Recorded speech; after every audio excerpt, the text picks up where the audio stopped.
Uh, Welcome, everybody. Hello, Korean Kobus. yeah, just to clarify, I saw that the whole week. Korean Kobus. I saw that post up, and just to clarify, I'm in Korea, but I'm not a Korean person. I'm not really Korean.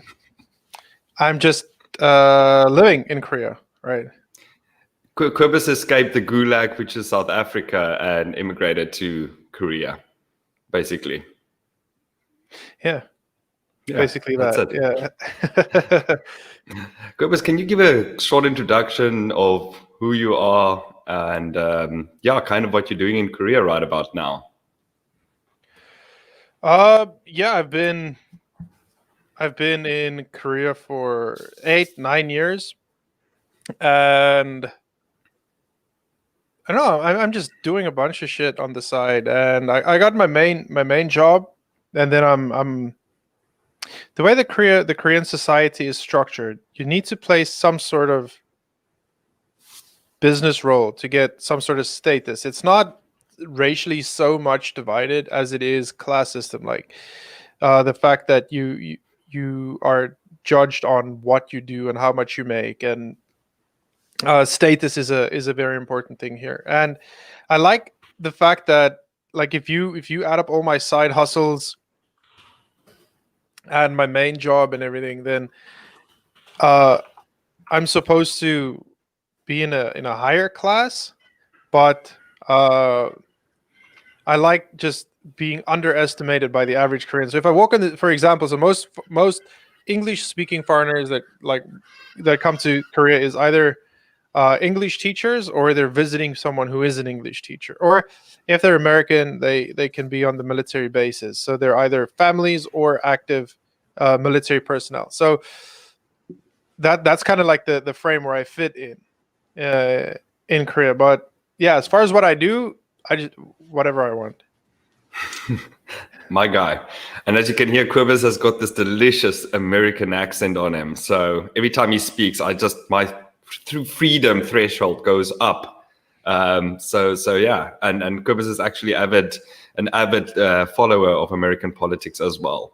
So Kobus, just maybe quickly, you do your own podcast as well called Whiskey Room Conversations. Give us just a short version of that, then we'll kick this bad boy off. Right, the whiskey room. Yeah, the whiskey room. Uh, it's a bastard love child of mine that I'm nursing to adulthood.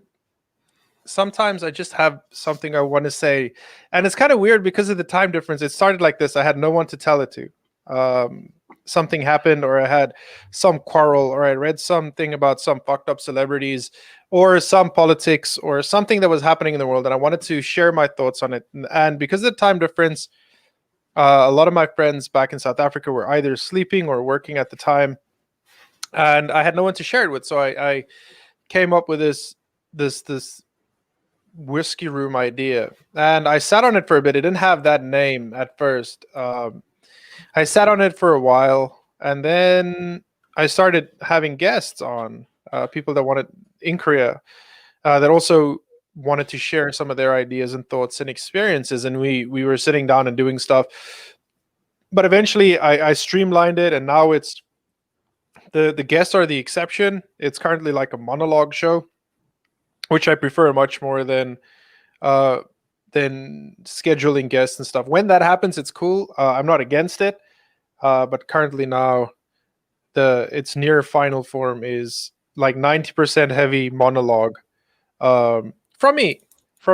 And if you don't like things I have to say, like I'm all ears. I love hearing feedback and criticism of all shapes and all perspectives.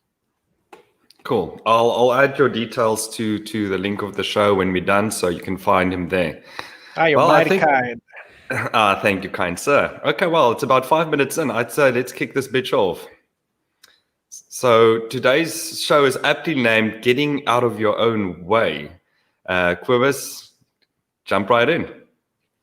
All right, getting out of your own way. I think that is one of the things that uh, I've struggled with a lot, um, and it's a constant battle for me to not be the fucking guy that stands between me and whatever it is that I want to achieve. Like most people, I think, are not influenced too much or affected, to the extent where they fail in things in life by other people.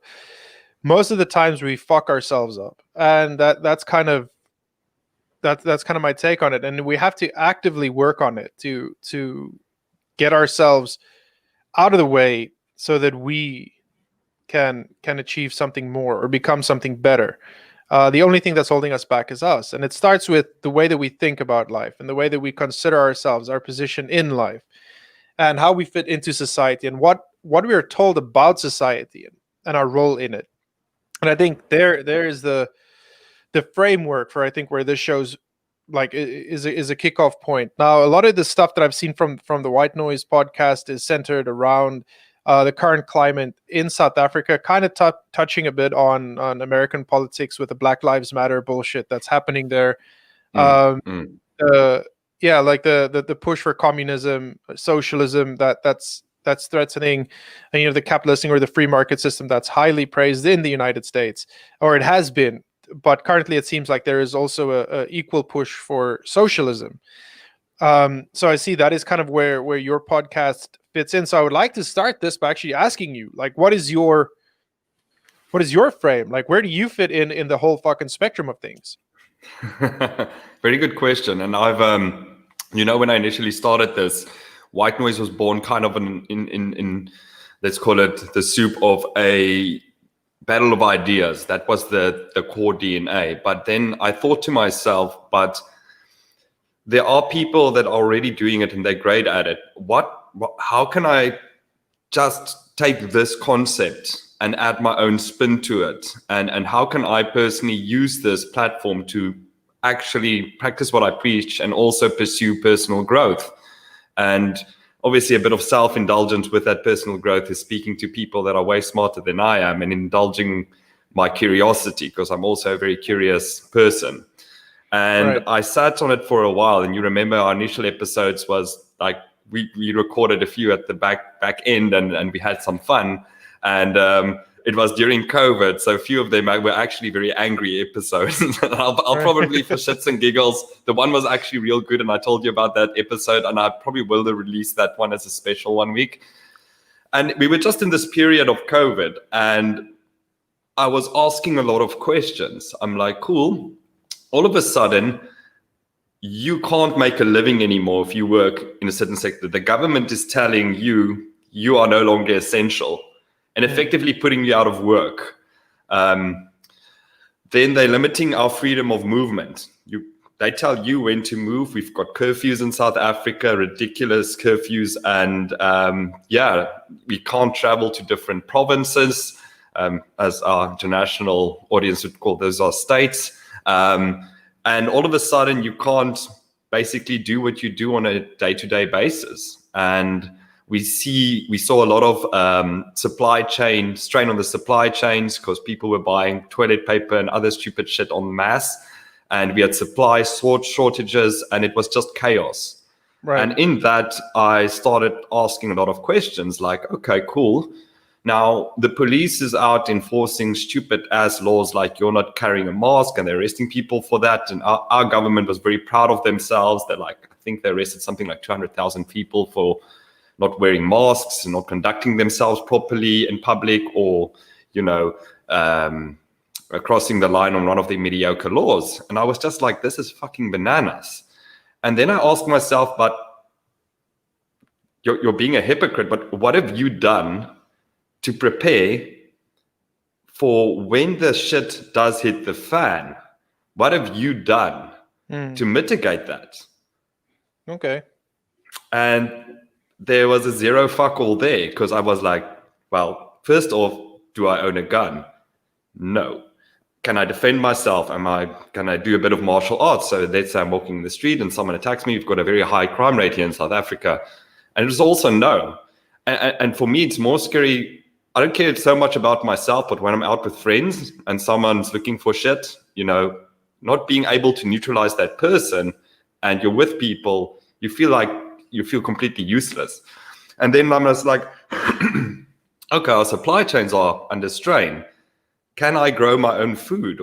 And I'm like, yeah, I kind of can, but I can do better.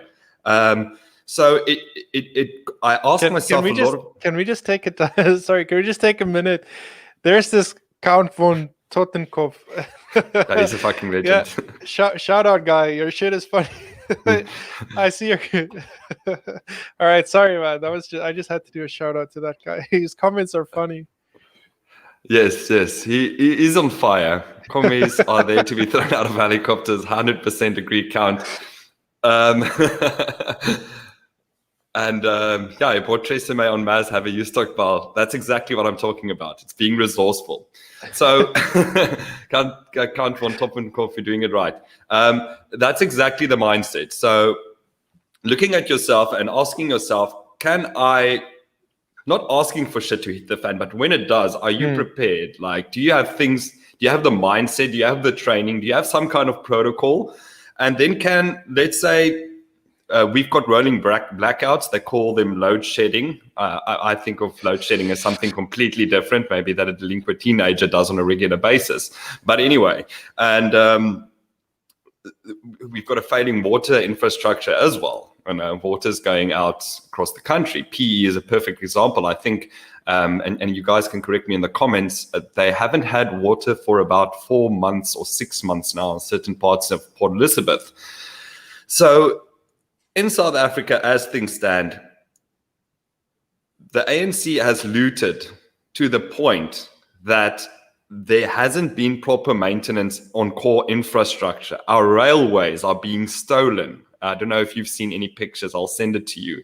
Like, they're legitimately stealing our railways now. They're mining for resources, basically. So it's called resource mining. So you go to a train yard and you strip it of all metal and you resell the metal.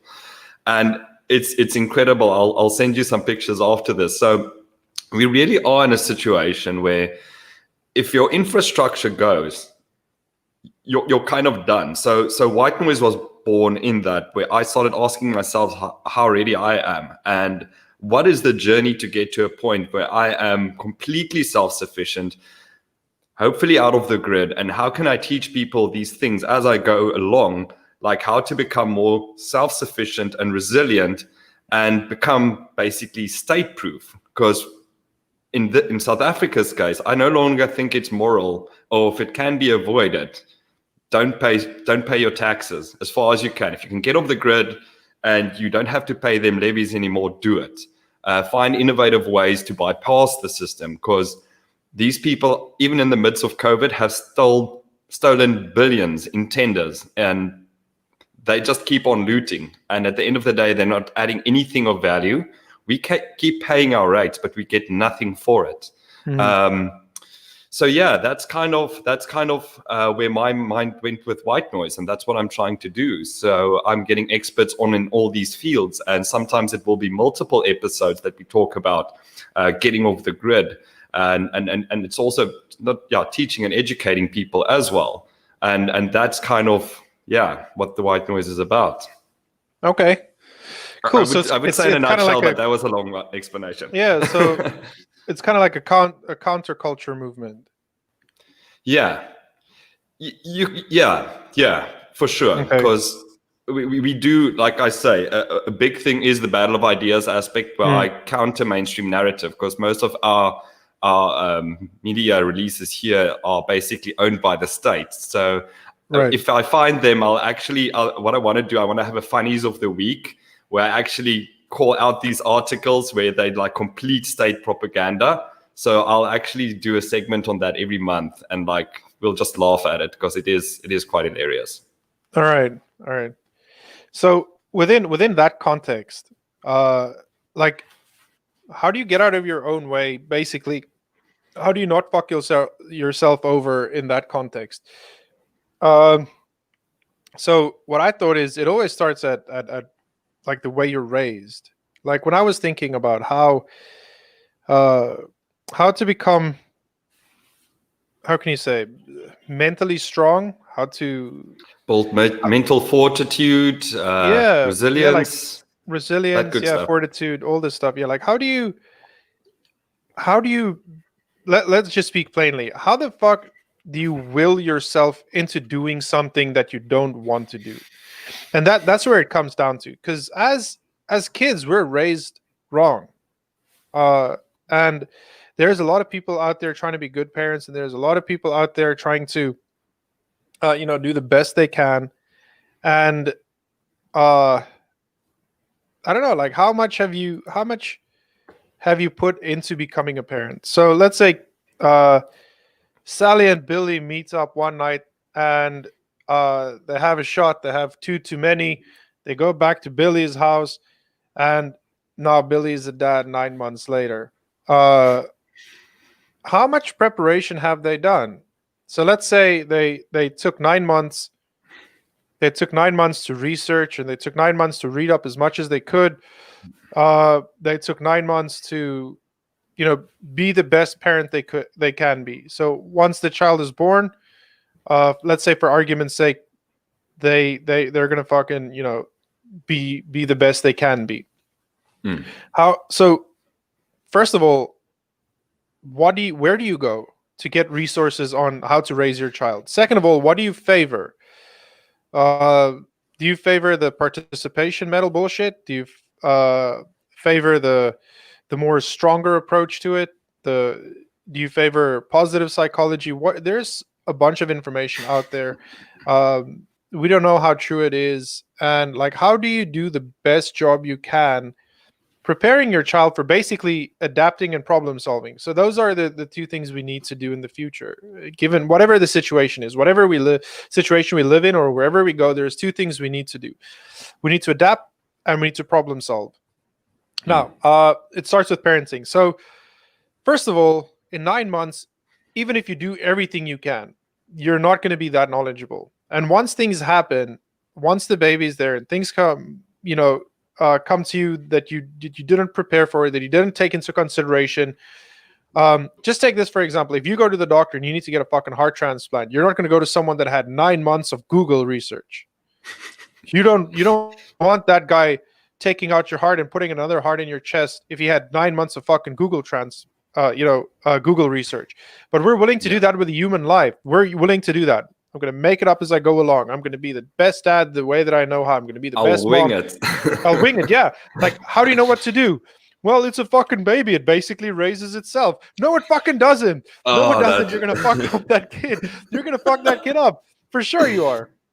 So, and people wonder why we've got sociopaths in society. It's like, it's badly raised fucking children with shitty parents. It's not that they go out with bad intent. They just don't know. They don't know what to do. They don't know what to do. So you take that, and with good intentions, right? So let's take example the generation that came out of the war. So the Second World War, they were young. They went to war. They got fucked up. They didn't have the mental capabilities to deal with all those stuff when they came back. I don't blame them. Seeing your best friends blown up, being tortured, some of them, being shot, being injured, coming back with trauma from the war. They didn't have a framework where they could balance their minds, where they could deal with that. They couldn't do psychedelic treatments. They had no psilocybin mushrooms that they could use to kind of counteract the traumas and kind of reset and restabilize themselves.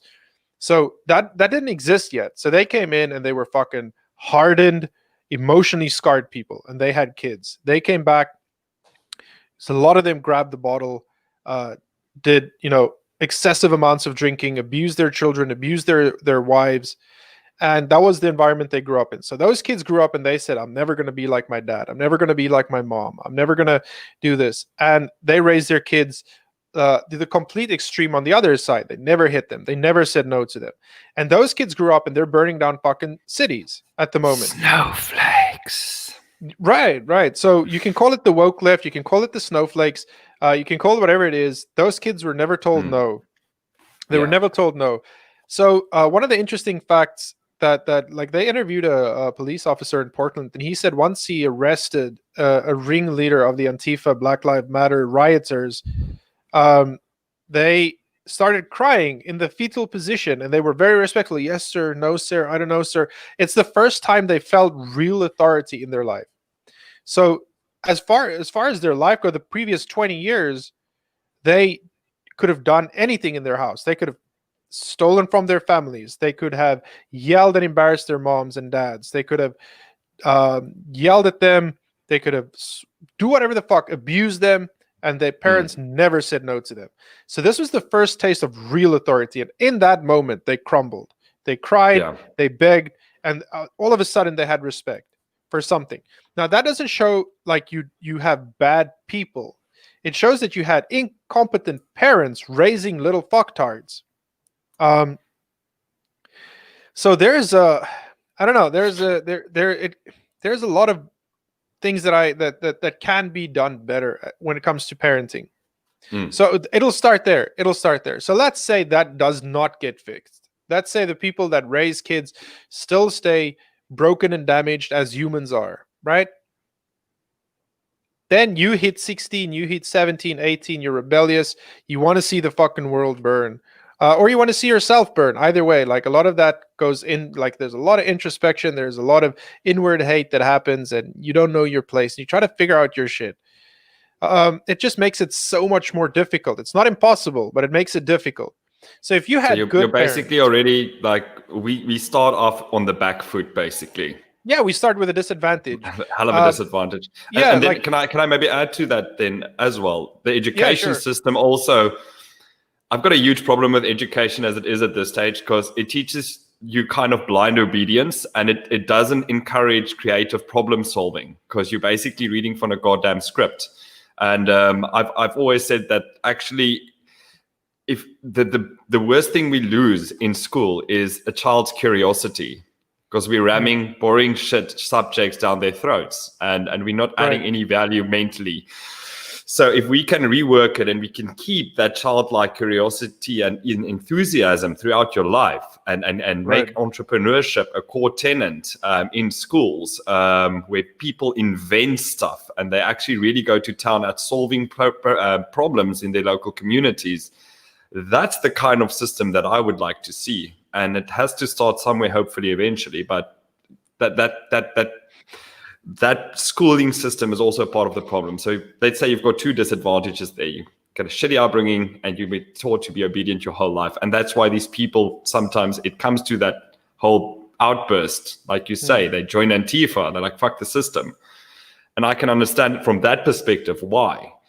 But again, that's not the right way to go about it, actually. So sorry, Kobus, you can continue. Right. No, the education system is a whole other fucking beast we got to strangle. But first, let's finish like fucking up parents quickly. Everybody that thinks they're a good parent, you're probably not. You got a 50-50. You're rolling the dice on your kids. You got a 50% chance of fucking that child's life up irreparably.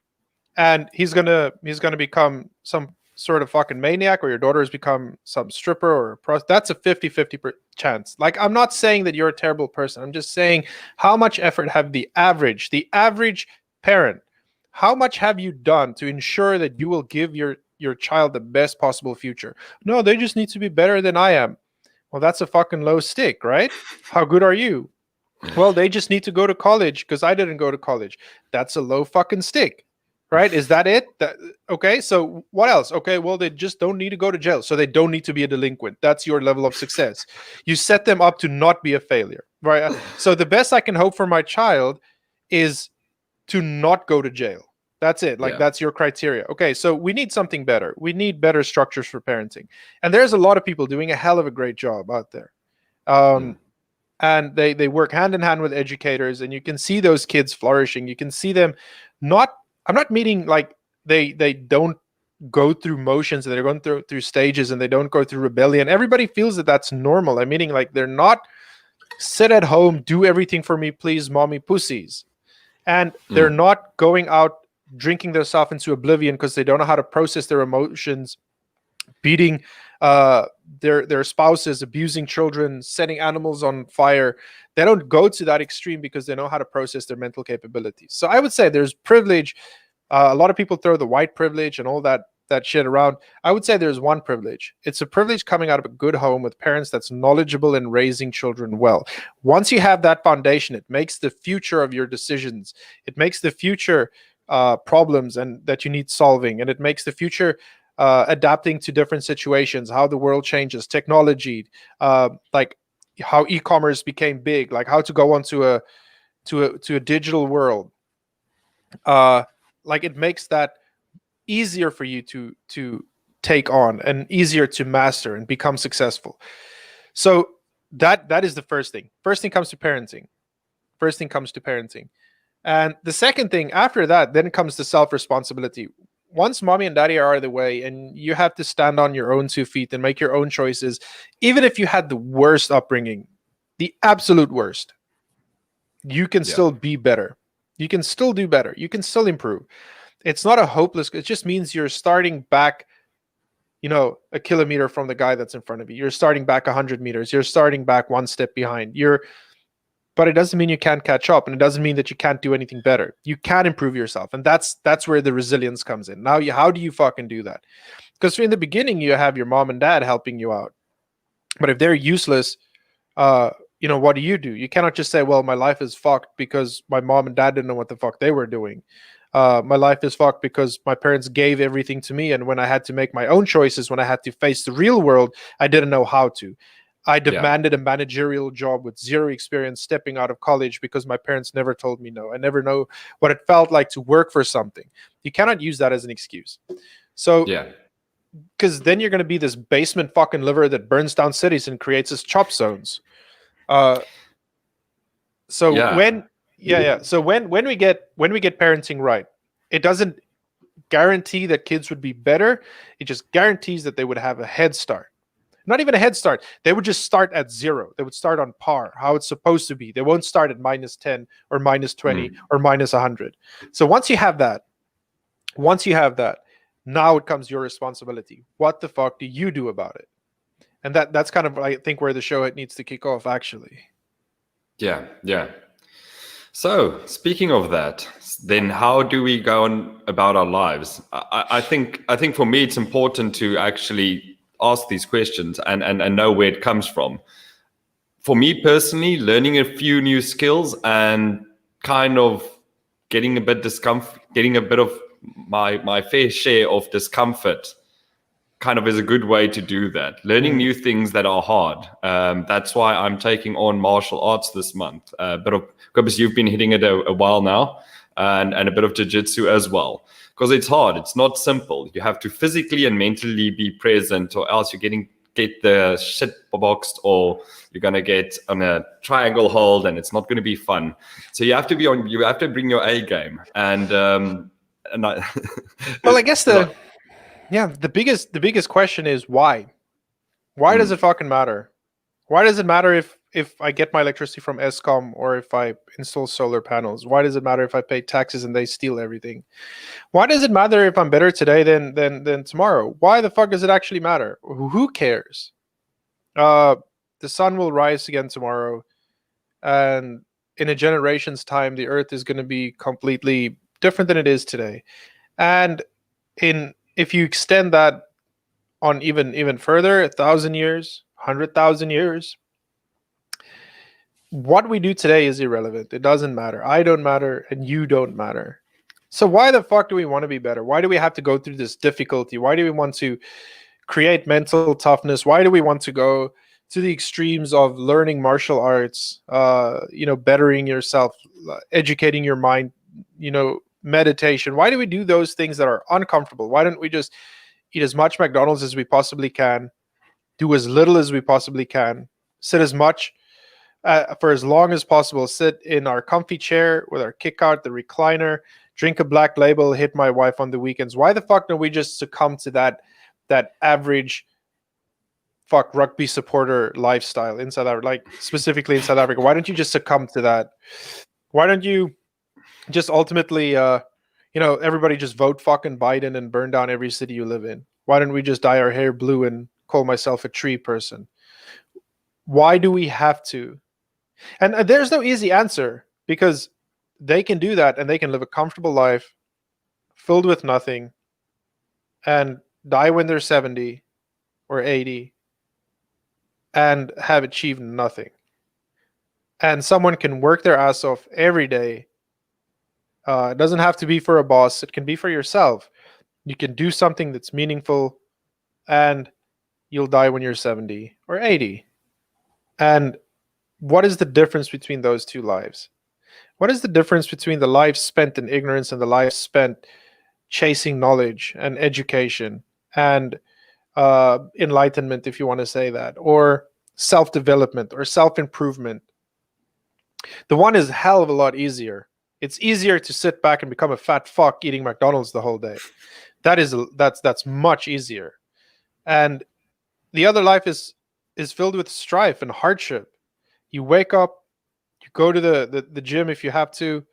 There's always going to be a weight that's too heavy for you to pick up. There's always going to be an exercise that you can't do. There's always going to be one more pull up that you cannot do. You're going to go to the boxing gym or the jiu-jitsu gym, and there's always going to be someone that's going to beat you up, and there's always someone that's going to be choking you out. Why do you wake up and go through that every day? Why do you go through that hustle?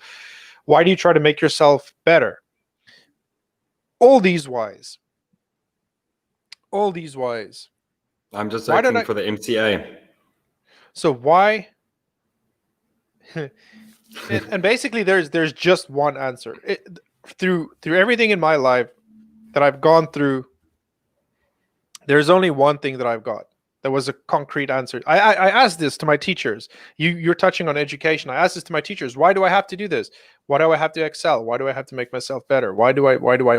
All the questions kids have, college kids, I asked it all the way through high school and university, and most of them, like, why the fuck do I have to do my homework? Because I said so. Well, go fuck yourself then. You said so. Who the fuck are you with it? Because I said so.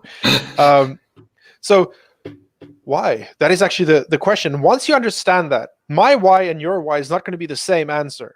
I cannot tell you why you should do it. I can only tell you why I do it. Yeah. I wake up, I go to the gym because I want to be better today than I was yesterday. And it's not because it makes a difference in the world. It's because it makes a difference to me. It makes a difference when I look in the mirror. It makes a difference when I wake up. It makes a difference when I have more energy. It makes a difference when I'm confident. It makes a difference that I'm comfortable.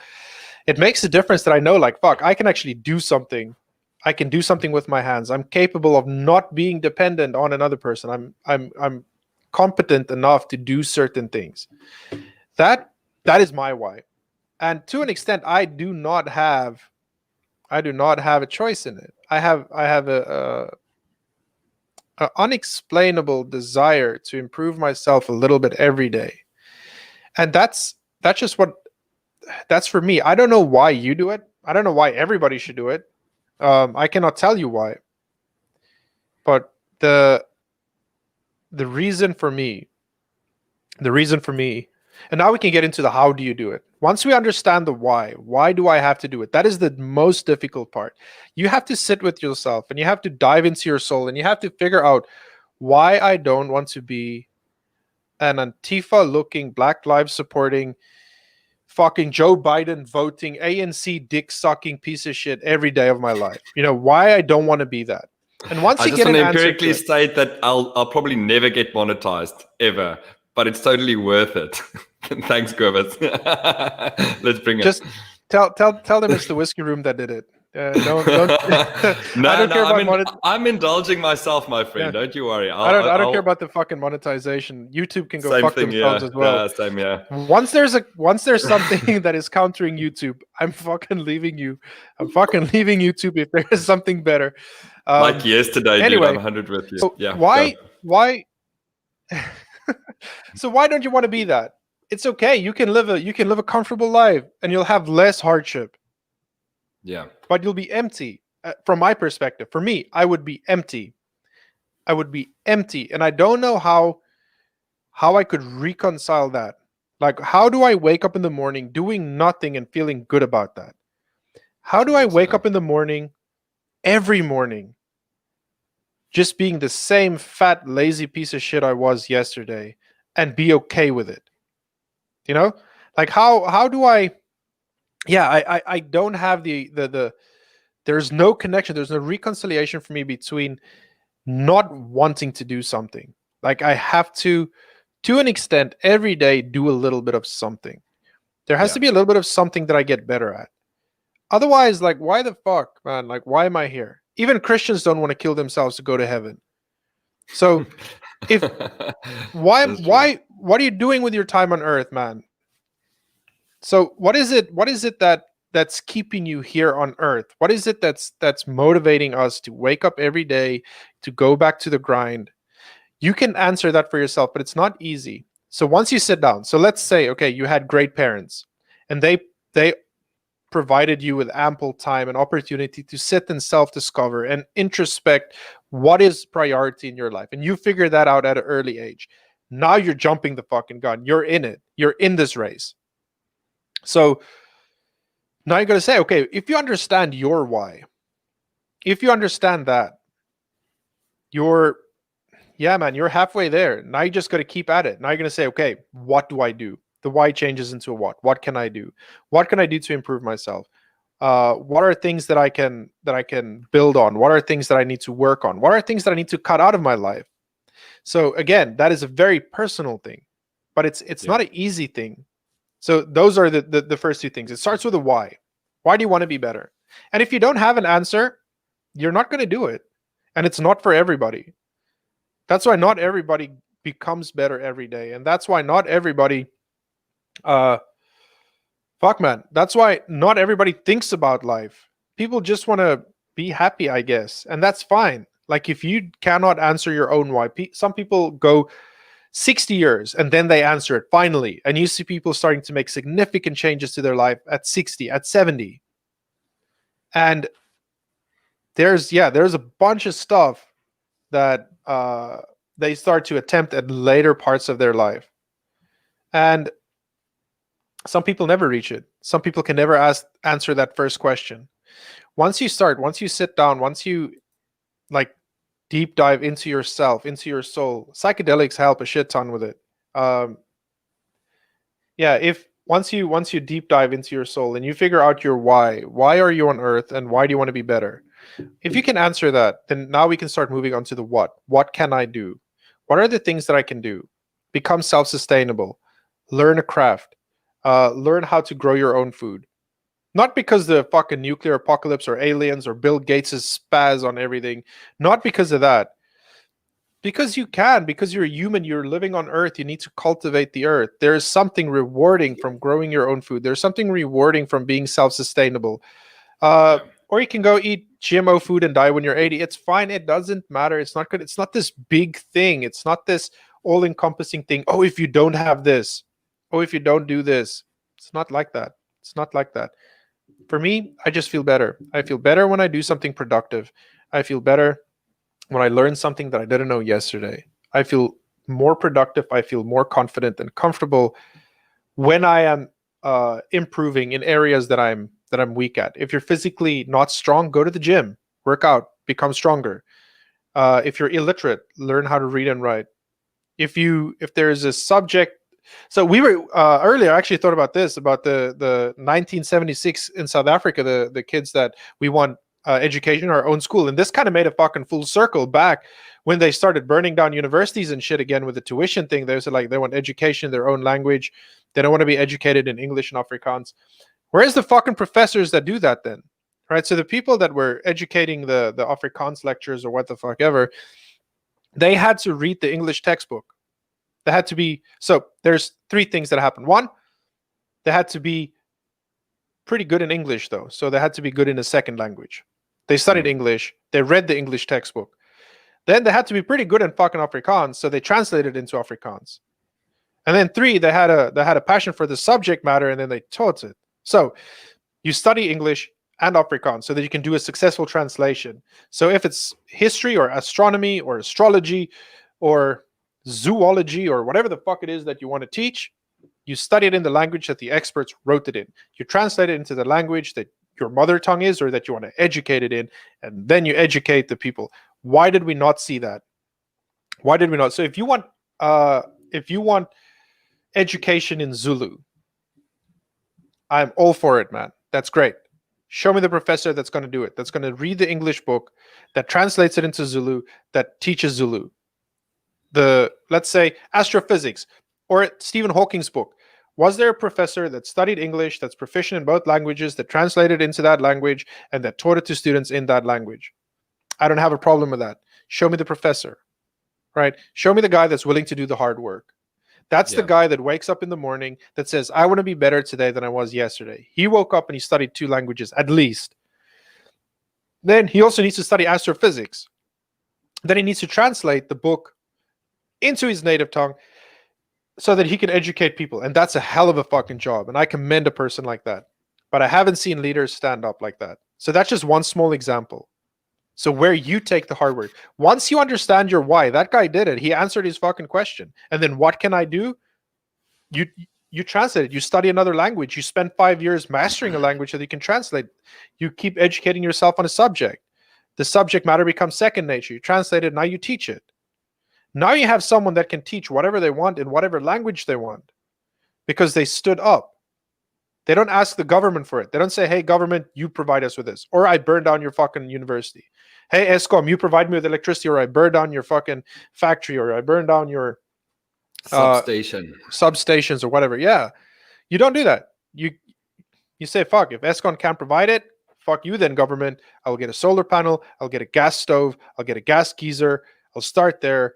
I'll cultivate my own little garden. Go fuck Pick and Pay for that matter as well. Yeah. 3 for the price of 2. It's still robbery. It's still robbery, Pick and Pay. It's still robbery. but you touched on something very important there, Kobus. It's in South Africa. The masses have a culture where if they don't get what their demands aren't met, they burn shit down. Like if they're not happy with the school, they burn down their schools. They're not happy with the transport system, they'll burn down the trains or the buses. It's the most moronic thing you could ever do. You're basically shooting yourself in the face every time. So it propagates not only in, like you say, people have to put in the work. And then when they're dissatisfied, they actually break down the thing they're protesting about. It's like, right. And their own clinics as well. And instead of going to government or holding the local council and the government that's responsible for all this shit accountable, go do your dances at Lutuli House instead of like burning your own infrastructure down, because you're putting yourself back 10, 15, 20 years. Right. And we're seeing that. And it's incredible. One question quickly. Why were they attacking fucking Clicks or Discam? I saw that a little bit on the news, like the EFF where I don't know if we should even get into that. I will. Okay. I will. Because it's important that we have these discussions. I'll do the short version. But let's if I may, let's touch on that like later. Cool. Yeah, a little bit later. Let's get into. So you were busy saying like go protest where it's necessary, right? Where's the leaders of your community that stand up? Where are the people that are willing to say? Elon Musk is a good example, man. Look at that guy, like South African born, Canadian raised, US now, and he wanted an electric car, he made it. He wanted an online paying system, he made it. He made PayPal. He wanted to go to Mars, he's building a rocket. Like he's doing it. He's the guy that's standing up every day saying like, fuck, I want this and I'm going to make it. I'm going to do it. Like there is a that's the guy that stands up. That's the guy that says, I know why I want to be better and I know what I'm going to do about it. And everybody's like, oh, how can I be like Elon? How can I be, whatever? How can I be like Jeff Bezos? He had his why. It might not be right. It might not fit your narrative. It worked for him and he's fucking changing the world. Same with Elon Musk. Bill Gates did the same thing. Love him or hate him, trust him. I don't. But he figured out his why and he figured out his what. And that is inevitable. Greatness is inevitable once you figure that out. And you work at it. Look at Joe Rogan, another guy. He figured out his why and he's doing it every day. And he, as far as examples of living a balanced life go, I think that is as close for a man as possible. If you look at him, he has no stakeholders or shareholders. like Elon has the board that he needs to answer to, like of Oh Tesla. no, Joe Rogan did do the Spotify move, and we'll talk about that after as well. Now they're Right. trying to censor him, so we'll touch on Sure. that. Sure. So Yeah, Elon has the board of directors and stockholders and all the stakeholders in his companies and stuff that he has to answer to. Yeah, Joe doesn't. He doesn't answer to Spotify. They only sign distribution. Like, we can just kill that baby in the cradle right now. They signed a distribution deal. So yes, Spotify has distribution. They don't have any creative input. And if they yes, censor him, they're breaking contract with Joe Rogan, and he owns all this content again, there we and go. he's free to do whatever he wants to do because they're breaking the contract they have. So Spotify employees can strike all the fuck they want. Amazon, they paid 100 million plus maybe whatever for his show distribution rights. Amazon, they cannot. I want to keep saying Amazon. Spotify cannot tell Joe Rogan what to do, and they cannot censor him. Once they do Yeah. that, it's a breach of contract, and the content defaults back to him, and he just goes, "Hey, I just put it back on the platforms that I used to for the last 10 years, and I Yeah. still make my money, and nothing's going to happen with that." And he walks Nothing's away gonna with that happen. 100 million sign Right, sign because deal. it's contract. Yeah, right. So it's distribution only. So It's a win-win. again, it's those type of people that never heard no from their parents, and they never ask themselves, why can I be better today, or why should I be better today, and what can I do about it? He figured it out, and they want to steal some of his thunder. They want that pixie dust to rub off on them. Yeah, for sure. And it's I and I want to see more leadership. I want to see Spotify telling their employees, okay, you want to censor Joe Rogan? Get fucked. We'll employ 150 new people. We're not going to say yes or no or make consensus here. You want to censor Joe Rogan on the Spotify platform? Get fucked. Go work for Censors Are Us or some other company that censors. We're not that company. I want to see stronger, more assertive leadership where people take an actual stand against censorship and tell people to get fucked and say, this is not how we operate at Spotify. A firm stance. We've got a real problem with big corporates pussyfooting in this country as well. With the whole pandemic and lockdown, we didn't see big companies pulling their weight at all. They negotiated with communists, as our government is aptly full of commies. So they didn't use the legal power at their disposal. They've got tons of resources to take them on, and they could have made it much better for everyone else, but nothing. Yeah. You also have to understand, not everybody is the hero, right? If let's use a comic book example, Thanos. He understood his why and what he was going to do about it. He was going to like kill half the people in the universe or have living things or whatever. So not everybody's the hero. You also have the Joker. Like, he understands his why. He understands what he was going to do about it, and he did it. So if you look at those, I'm using those as extreme examples. I'm not saying they're people like that in real life. Don't get all fucked up and say that, oh, he thinks the Joker is a real person. No, I'm not. I'm using that as extreme examples. Not everybody is the hero, right? Not everybody wants to see everybody succeed. Some people figured out their shit. They became really influential. They became really successful, but they're not good people. They're just rich assholes. Just because you have a lot of money and became successful doesn't make you a good person. Doesn't also make you a hero. And also doesn't give you any obligation to help other people. You can just be a rich dick on your own. And that's fine. You have no responsibility. We bear no responsibility to it's sad to say, but we bear no responsibility to give back to anybody or the community. It's not that we have an obligation to. It's not that we have a responsibility. We have a choice to do it or not. Some people choose to, and some people choose not to. And both of them, again, will die at 80, or 90. And in 1,000 years, it's not going to matter. It doesn't matter. It's what's important to you. It's do you want to be the hero, or do you want to be the villain in your own story? And if you're the villain, that's fine, man.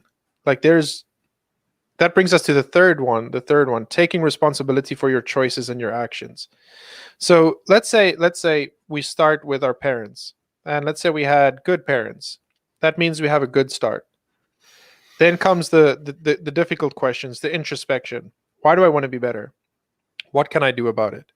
Once you answer those two questions for yourself, you set yourself on this course that needs to run itself before any meaningful change will happen. So, if you join martial arts, you got to be working at it every day or a couple of times a week for a couple of years before you'll see any significant change. If you're learning to be self-sufficient, self-sustained, living off the grid, not dependent on the government, it's going to take effort and input every day to achieve it. And only in like 3 to 5 years you'll see significant change in your life. It's not going to be tomorrow, but once you look back, you can connect those things and you can see the improvement that happened. And now comes the last one, I think the third one, taking responsibility. So all those choices you made, the bridges you burned, the bridges you built, the people you fucked over, and the people you helped, like, you got to take responsibility for that. You got to look them in the eye and say, I did those things. It's too easy in this day and age for people to say, nope, I never said that. Nope, I never did that. No, and then, there's video of it, there's proof of it, there's pictures of it that say, like, hey man, you fucking did this. And they just, nope, it's not me. Like the ANC is a good example. They fuck over people and then they employ people to investigate themselves. Who are themselves? They investigate themselves. So they fuck up and then they investigate themselves. So, like, no, we found no fault at the hands of the ANC, but we are taking this very seriously. Shut the fuck up. Just it's, how do you investigate yourself? First of all, you fuck up. Then you investigate yourself. Then you fuck up investigating yourself. And sometimes you drop a bomb because you made a mistake investigating yourself. Yeah, I don't know, man. Like, I don't know if we need to get into this again because this is gonna. No, it's fine. we can have a 10-hour stream just cucking on the ANC. Right. So that's the thing. Taking responsibility. That's the final thing. So you start with if you want to have kids, prepare for them. Prepare like you would for a job, like you're at university, because that is going to be an important thing that you do. You don't want a doctor to do a heart transplant, or you don't want to go to the dentist with someone that had 9 months of Google research. Like, but you're taking a human life in your hands and saying that we're going to fucking wing it, me and Google, and we're going to raise the fuck out of this kid. Doesn't work like that, man. Doesn't work like that. You need to put in the time. You need to prioritize that. There's sacrifices that you have to make for the betterment of your kids. So that's the first thing. Anyways, if you're good parents, I tip the hat. I truly do. It's a very impressive thing to be a good parent. So first of all, parenting. So if that goes wrong, you start at a disadvantage, but it doesn't mean it's irreparable. You can still fix it. Then you got to do a little bit more introspecting. You got to figure out where the fuck you stand in the sun. What is your little plot of land under the sun? Where do you fit in? What is it that you want to achieve? And then why? So why do you want to do it? Once you can convince yourself of that, now comes the what. What can I do? What steps can I take? And once you answer that for yourself, then it's just do it. Just do it. There's a lot of techniques, and there's a lot of people much more clever than I am that can tell you how to do it. Like, for example, don't eat the McDonald's meal. Follow a healthy, organic based meal plan. I don't want to say diet. Like, be clever about what you eat.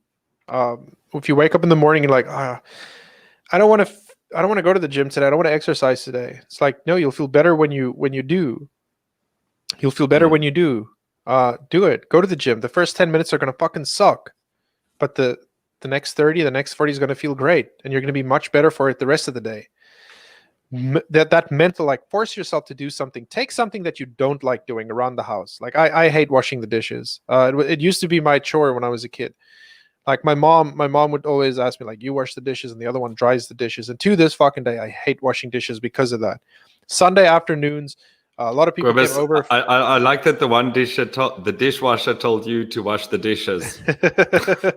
Right, right, right. So Sunday afternoons, people would come over, would have like a big dinner, big braai, and everybody's bellies are full. You ate that one too many chops. You ate that one more baked potato than you should have. You had that extra piece of cake. Everybody is like a dik geëet, and then they're lying on the couch, and someone has to wash the dishes. That used to be me sometimes. So I have like a hatred towards it. And then now I do it. Do something you hate like you love it. So now I wake up in the morning, it's part of my routine. I have a cup of coffee, I turn on some good music, and I'm washing the dishes like I'm a white OC, and there we go. And I'm loving it. It gives me time to think about stuff. It gives me time to it's an act that I don't necessarily like. It's something that I actually dislike, but I'm doing it like I like it. I'm doing it with an attitude and a conviction, as I would do something that I'm enjoy doing. And that's the same thing, man. If you don't want to wake up early, if it's a problem for you, if it's a struggle, do it like you like it. Wake up in the morning, make your mornings better. Like if working out is difficult for you, not everybody has the conviction like Joe Rogan has. Not everybody is The Rock. Nobody has a private gym. Like not everybody has that access to those things, and nobody has that like maintenance. No, like not everybody has it. Those are the exceptions. That's why they're really good at it. Do it. Yeah. Like it's not going to be easy. And it's easier to tell yourself, I'm going to set my alarm 10 minutes later or 30 minutes later. I just want to sleep in, especially if it's winter or a rainy day or whatever the reason is. We can find 1,000 more excuses. But once you adapt that attitude, that you do something that you dislike with an attitude that you like it, or as if you like it, it changes. And it did for me. It got me into a solid routine. And yeah, that's just one of the things that you can do to help you. There's a bunch of people with a bunch of advice.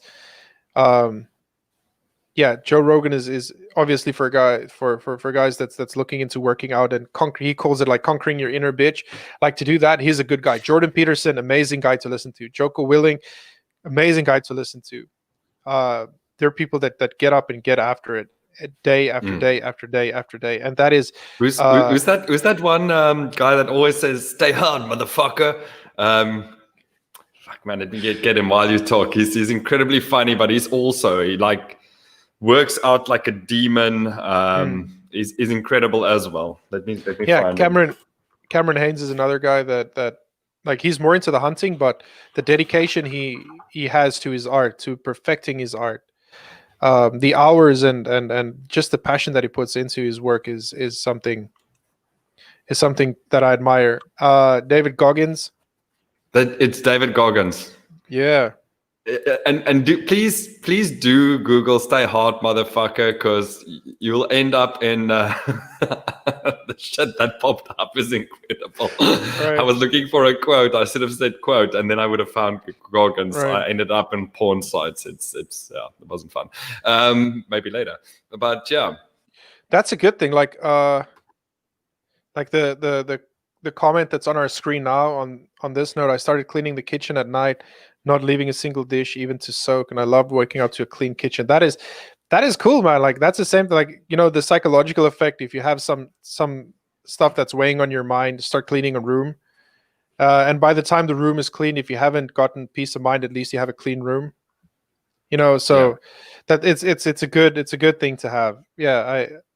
I second that. I second that. It is refreshing. It's also like that's kind of like the psychology behind making your bed as well. I like getting into, like, even if I didn't make my bed for the whole day, like over the weekend, I would make it just before I get into it, because I like to get into a crisp, clean bed. So I would just quickly make it, and then like 10 minutes later I'll get into it. Like there's something about it. I feel like I sleep better. We're like that. Yeah, I think you're hitting on a thing, and we can probably expand on it, is just when you're working or living, especially now that everyone's kind of working from home, it's so gratifying to work in an uncluttered space that's neat and it's clean. I love it. Like, I had 2 dishwashers and a third mechanical one for a while staying with me, and like, these ladies were just spoiling me because I didn't wash the dishes or anything, and now I have to look after it myself. But it's actually very gratifying. So they left the house very clean and they kept it clean, and now I just want to keep it as is. And I would do extra effort to do it, and it's very gratifying. I just feel like there's more clarity in my whole creative and thinking process if my house is clean and Right. there's not a mess. But I think, and that's very important, like you say, make your bed, clean your room, because if there's clutter, your whole thinking, your whole process is thrown off. You remember Right. when we used to study for a big exam as well, then all of a sudden you want to start cleaning the shit out of your room, and Right. you want to clip your toenails. You just want to do random shit all the time. So yeah, that's actually technically a good one, but yeah, you should actually focus on your studies because you're actually just procrastinating. But yeah, I think it's a very good point and a good way to conduct yourself. Like, one thing that I do as well, Kobus, it doesn't have to be something, it doesn't have to be big things. It can be small things. Like, when you start working from home, I got a standing desk. So I'm standing all day long.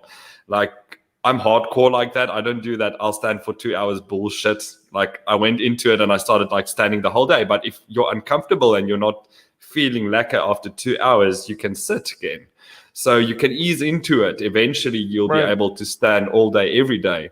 Right. But for me, I'm just one of those crazy bastards. I like everything on extra hard difficulty. If I start a game as well, I'm like extra hard or hell or hardcore. I'm crazy like that. So I always try. It can be detrimental because if you put too much weight on and you train in the gym and you really seriously, you're so sore the next day, you pushed a bit maybe too hard, you might get demotivated. But my inner bitch is also saying, stop being a little bitch and like go at it again. But some people do get demotivated, and my advice to them is just do it. Like, if you're not running every day, start walking every day. And even if you just walk a little bit, increase the distance. Once you're comfortable and you see you've got a routine, up your speed, and then later do a brisk little run. And once you solidify that habit and you've shown yourself that you can do it for 2 weeks or a month, up it. Do something a bit more difficult, because that's the whole idea. Because mentally you're building that fortitude to do more difficult things. And once you actually start doing more difficult things, you actually get a knack for it, and you kind of get into emotion and get into a flow. And these things become much easier to do. And it's so rewarding learning new things. So yeah, get out there and and when you put those things together, all the new things, all the new skills, everything that you put together, like, it allows you you're capable of doing more. So if you take working out in the gym, becoming stronger, and you put that together with growing a garden, you can work your field better. You can tend your field better because you're physically stronger. There's a lot of results things. become greater. I mean, once you're into it, and then that inner reward, that dopamine hit. You don't have to be on Twitter the whole day to get dopamine hits. You get it from these activities, and it's amazing and it's so rewarding. Right. Always make your bed. That should be the first. Yeah, but you also need some sunlight in those sheets. It kills the dust mites. Sometimes it's okay to let your blankets roll up a bit. Yeah, for sure. You need that UV light to kill the dust mites. I see we have a Korean listener as well, like very active in the comment section. That's pretty cool. Also like cleaning at night. Right. I didn't know that's Korean, so I know it was some Eastern. Korean Kobus imparting some knowledge here. Nice. Welcome, Korean listener. Wait. Thanks for listening. I think I can even read. I can read that name. Give us a few examples, and if Kobus butchers it, please give it in English for us. No, I can read that name. Kanga Chiki Uki. whatever that means. Kangachiki. Kanachiki uki. maybe I'm reading it with a bit of a rhythm, but yeah, that's what it says here. Oh, no, that's cool. Kangachiki uki. So let's close this pitch down, and then I think we can take a few comments on the comment section. If there's anything that you would like to add to this conversation, feel free. I'll flash it up. Kobus, yeah, let's close this off to summarize. Right. To summarize, like mental fitness, mental strength. It's a difficult process. It's difficult to start, and it never stops.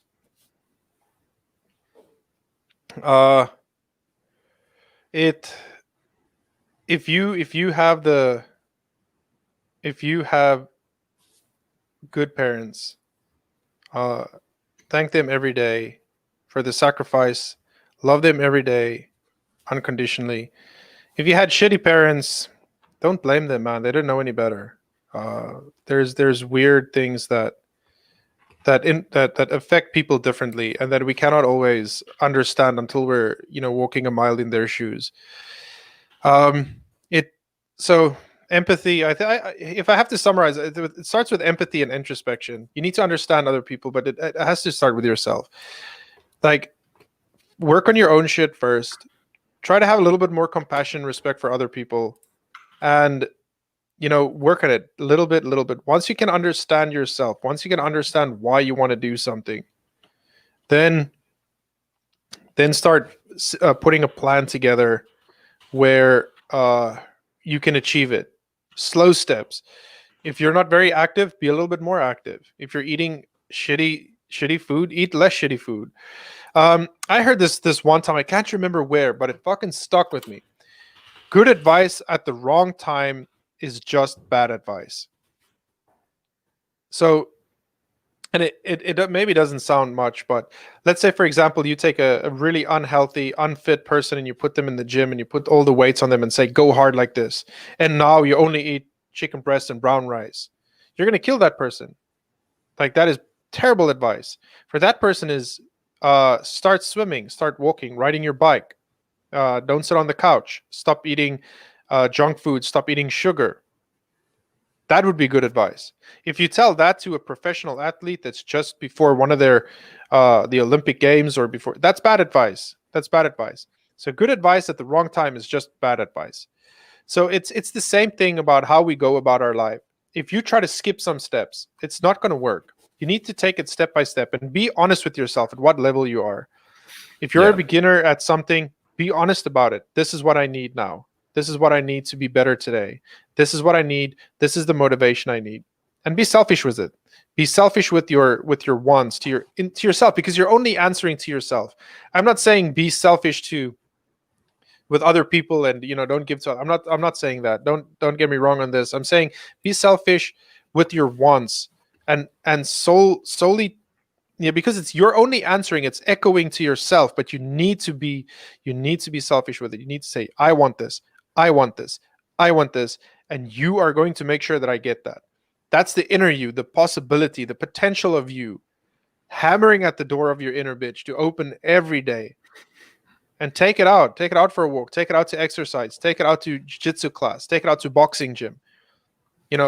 Take it out of the fucking McDonald's and go to the market and buy some fresh fruit. Take it everywhere and you will feel better. You will feel better. There is no doubt in my mind that you will feel better if you encompass that into your life. And if you don't want to do it, that's fine. Don't. Then this show is not for you. Go vote for Biden.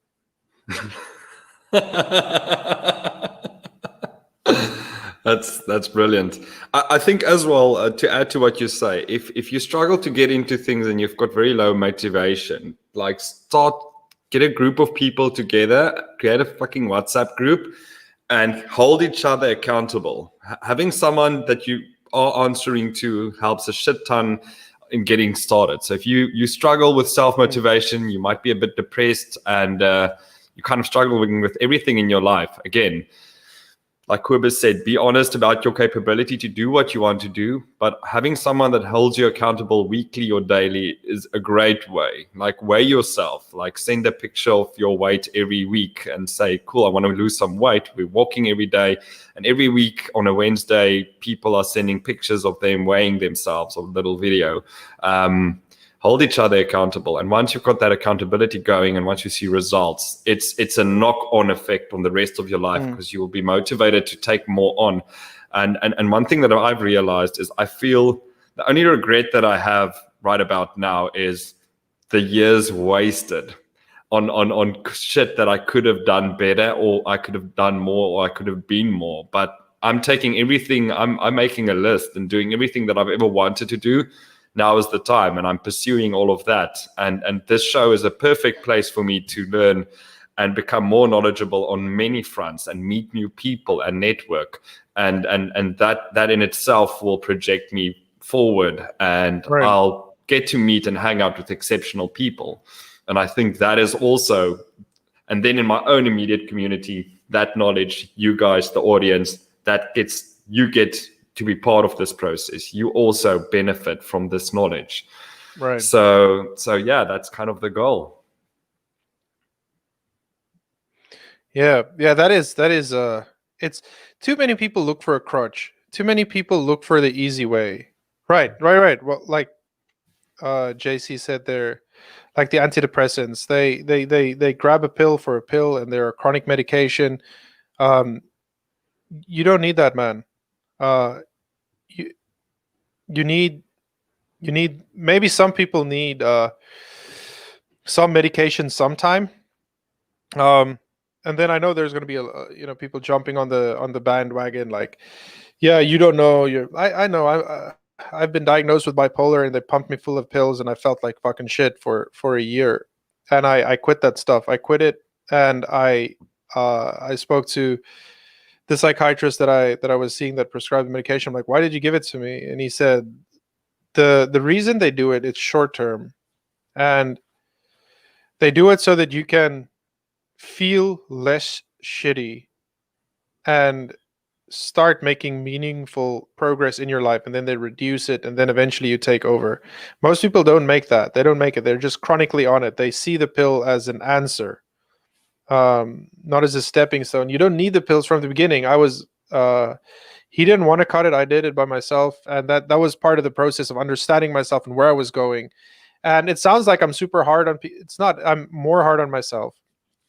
I would actually have more sympathy and empathy for people in comparison to how I treat myself. Like, I don't allow myself any quarter.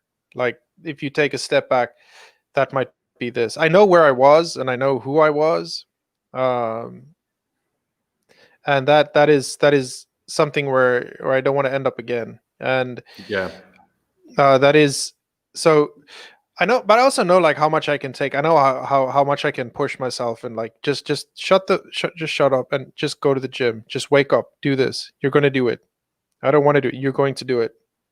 I know how to make myself do things, and that takes a lot of time. It's not easy, and it's not the best thing. Yeah, but it's super necessary, if I can say that. Like, don't go on the pills, man. Like, there's alternatives to it. So gentle. I'm but like, disclaimer, fucking times 100. We know medical agents or doctors or anything. I know Jordan Peterson's daughter Michaela has had autoimmune diseases her entire life, and she went on the carnivore diet. And anecdotally, I've heard a lot of good things for people that went on that, because it seems like autoimmune diseases, in some cases, plants actually trigger it for some odd reason, because plants inherently, their self-defense mechanism is kind of they've got chemicals in place that actually adversely affect animals in some cases. And hanging out from your genetics and whatever, some people get more triggered by that. I probably butchered that explanation. Sorry for my ignorance, for smarter people out there.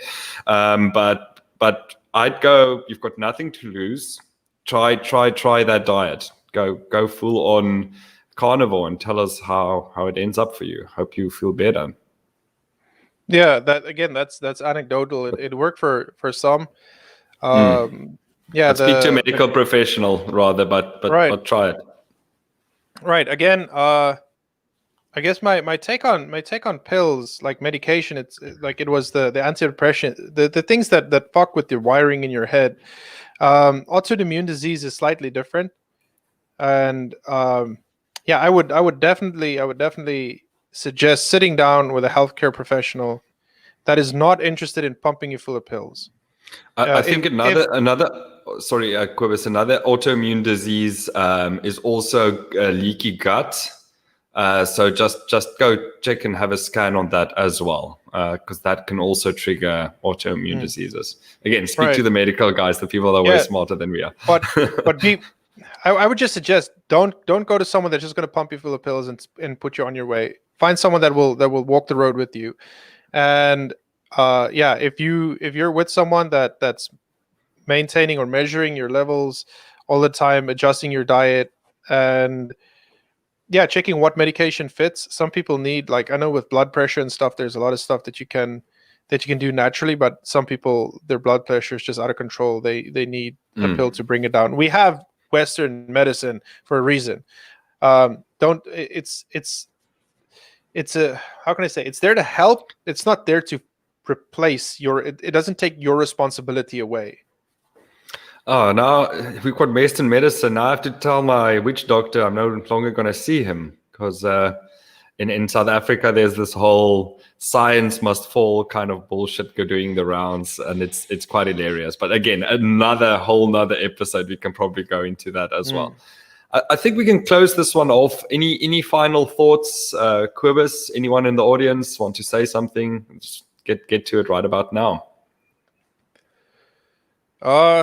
Yeah, final thought for me. Final thought for me. There's that I want to end with a story. How many Bible people do we have going here? Like people that know stories from the Bible. There's a story about the lost son. So there was a father, and the one son asked for his money, and he said, "I want to take my shit and leave." And the father said, "Okay," and he gave him his inheritance, and he sent him on his way. And that the lost son squandered it all. He partied it out. He, bought booze, drank it all out, fucked everything he could, squandered it away, ended up in a pigsty, made his way back, and the father accepted him with open arms. And the other son that stayed at home was always questioning his father about, why would you accept him back? Why would you, why would you allow him to do that? And now that he's coming back, you're preparing this feast for him.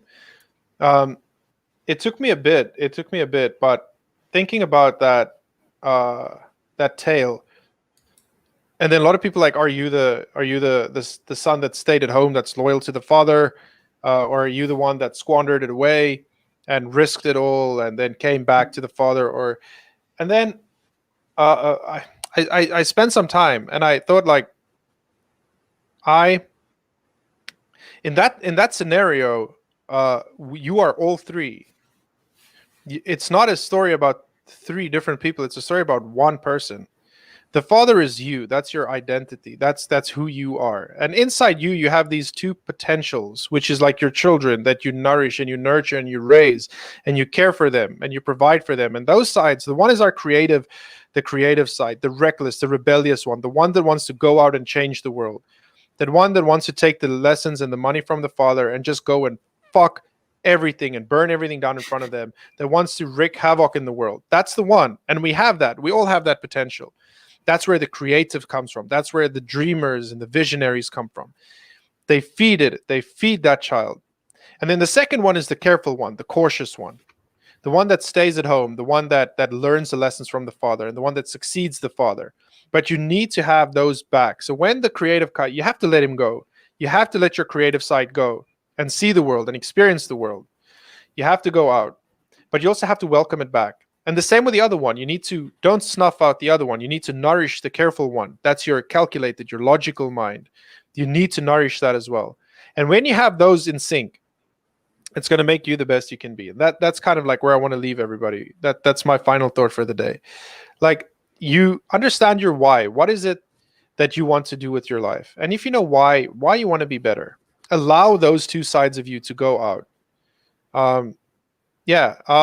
And then welcome them back. Once it doesn't work out, welcome them back and take, reset and go again. Like, life is fun, man. Life is fun. That's very good and insightful. I'll drop it and say from my side, probably going to do a lot of this kind of content moving forward. Ideas are always welcome. So if you have any ideas or any specific guests you would like us to interview together. So I always try to get Korean Kobus in, but due to time differences, it is a bit difficult. But I think this time slot is quite good. So moving forward, we'll probably do these Saturday or maybe even Sunday streams more often. And thank you all for tuning in and for listening. And we'll be releasing my podcast episode is a bit delayed. It's with Ivo Fachter. I'll be releasing it later today as well. It should have been released yesterday. So yeah, speaking about accountability, I was a little bitch there. So I'll go slap myself and sit in the naughty quarter for a bit. Cool, Kobus. Thank you for joining me on this show. To many more of these. And thanks everyone for tuning in. It was really great. Yeah. Just one last thing. Sorry for the people. Like, I didn't want to go too hard. I know this is like my first introduction to the white noise crowd. I know you're not quite. I hope the people that enjoyed it, please go over to the Whiskey Room Conversations, like and subscribe there. Get my stuff there. I tried to give you a little bit, just an introduction to. I just dropped the link in the chat. You're a sweetheart. Thank you. I'll put it in the show details as well. All the links where they can find you. Let's go on, Kobus. Sorry. Yeah. No, I just wanted to say, like, I just wanted to, like, I don't want to go too hard too soon. So the next time around, maybe we can ramp it up. We can dial this up to maybe level 9 or 10, and like, have some fun with it. Some fun with it. Yeah. We can also. I also want to do a hangout on my show where we just like kind of drink and have a light-hearted kind of very open discussion, and it's followed by comments. So your comments are basically driving the discussion. So again, the timing should be interesting. So you're drinking, I'm drinking. I need to make sure that the airplane is kind of flown over, but nothing wrong with a bit of day drinking every now and again. But if we do the drinking one, like I've been sipping on my whiskey throughout the show. If we're going to do the drinking one, it can be a little later. It can be a little later your side. It can be afternoon. I don't mind drinking through the night, like 7 hour time difference. That's fine. So if we do a 5 o'clock with you, that's like a midnight for me. That's fine. I don't know. That's all good. Well, excellent. We'll put that in together. Okay, people, go follow Kobus's content. He's a deep, profound thinker. He's my Korean philosopher, and I'll get him in here quite a lot, get his opinion and take on You keep things. saying Korean. I'm not Korean. I only live here currently. I am an expat boot. No, so, man, yeah. I'm just trying to. But we'll talk about where you are in some more detail and where you're going in another episode. But anyway, I'm closing this one off. Thanks everyone for tuning in. Kobus, stay in the back end. I'll get you in the studio. All right, everybody. Everyone, have a nice weekend. Cheers.